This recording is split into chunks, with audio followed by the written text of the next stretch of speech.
Today we are going to study Newton's laws of motion. Sir Isaac Newton, born in the year 1643 to 1727, an English scientist and mathematician famous for his discovery of the laws of gravity, also discovered the three laws of motion. Newton's first law of motion. It states that an object at rest tends to stay at rest and an object in motion tends to stay in motion unless acted upon by an unbalanced force. It means an object at rest tends to stay at rest and an object in motion tends to stay in motion unless acted upon by an unbalanced force. Example, if an object will keep doing what it was doing unless acted on by an unbalanced force. If the object was at stationary, it will remain at rest. That is, if it was moving at a constant velocity, it will keep moving. Now, what does this unbalanced force mean? Let us understand this by an example. A book kept on a table. Here, table pushes upward on the book and gravity pulls downward on the book. That is, if the forces on an object are equal and opposite, they are said to be balanced and the object experiences no change in motion. If they are not equal, then it is unbalanced and the motion of the object changes. Example, tug of war. Another example, a soccer ball is at rest. It takes unbalanced force if a kick to change its motion. Now the first law of motion is also called law of inertia. Now what is inertia? The tendency of an object to resist changes in its state of motion. All objects have inertia. More the mass of an object, more inertia it has. Means the more mass an object has, the more inertia it has, the harder it is to change in motion. If the object in motion tend to stay in motion, why don't they keep moving forever?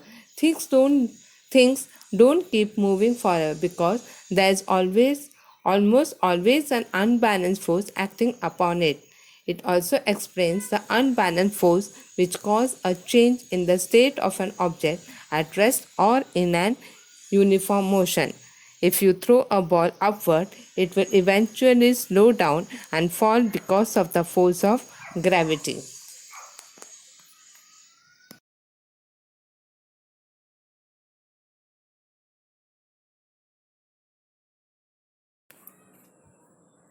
Newton's second law of motion.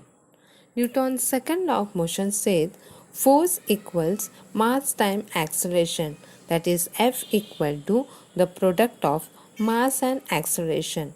Acceleration. What is acceleration? A measurement of how quickly an object is changing speed. Now here force is directly proportional to mass and acceleration. Example, if a ball has certain mass moving at a certain acceleration, this ball has a certain force. If we double the mass of ball, keeping the acceleration constant, then F equal to ma says that this new ball has twice the force. Similarly, if the ball is moving at twice the original acceleration, then F equal to ma, then ball will again have twice the force of the ball at the original acceleration.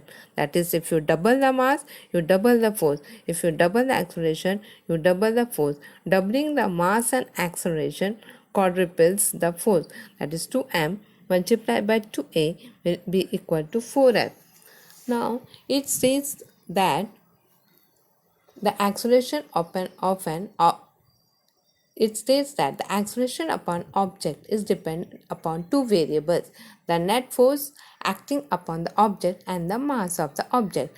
The effect of one object striking another object depends both on mass of the former object and its velocity, and this was termed momentum by Newton. Now what is momentum? Momentum is the product of mass and velocity. Now, and this momentum is a vector quantity. The rate of change of momentum is proportional to the applied force, and change of momentum occurs in the direction of force.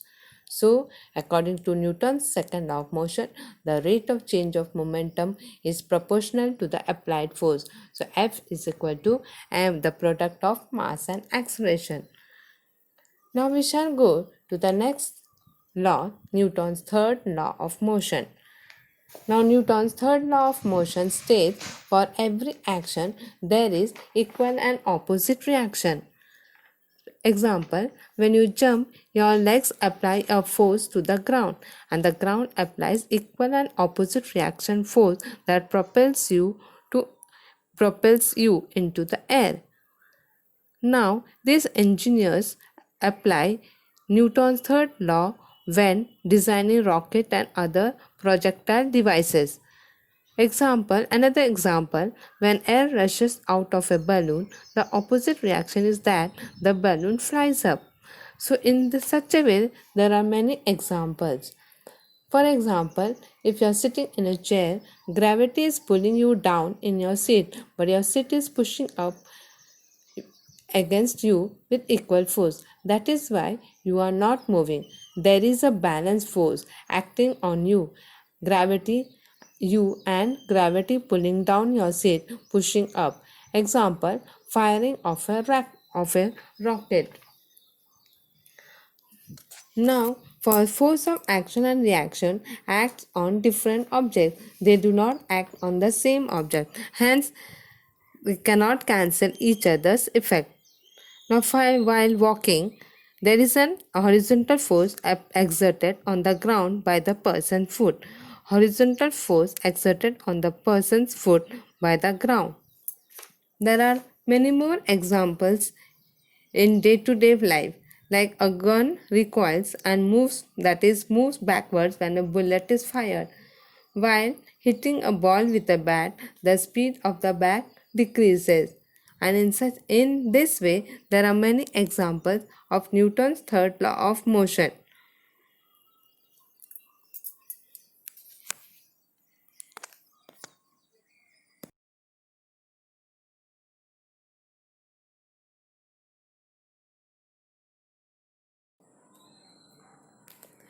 Now we are going to study law of conservation of momentum. Suppose an object A has mass m1 and its initial velocity is u1, and object B has mass m2 and initial velocity u2. According to the formula of momentum, the initial momentum of A is m1 u1 and that of B is m2 u2. Suppose these two objects, that A and B, collide. Let the force on A due to B be F1. This force will cause acceleration in A and its velocity will be V1. So, momentum of A after collision will be equal to m1 v1. According to Newton's third law of motion, A also exerts equal force on B but in the opposite direction. Hence, this will cause a change in the momentum of B. If its velocity after collision is v2, then the momentum of B after collision will be equal to m2 v2. If F2 is the force that acts on object B, then F2 will be equal to minus F1 because it is opposite. So hence M2A2 will be equal to minus M1A1 because F is equal to M into A.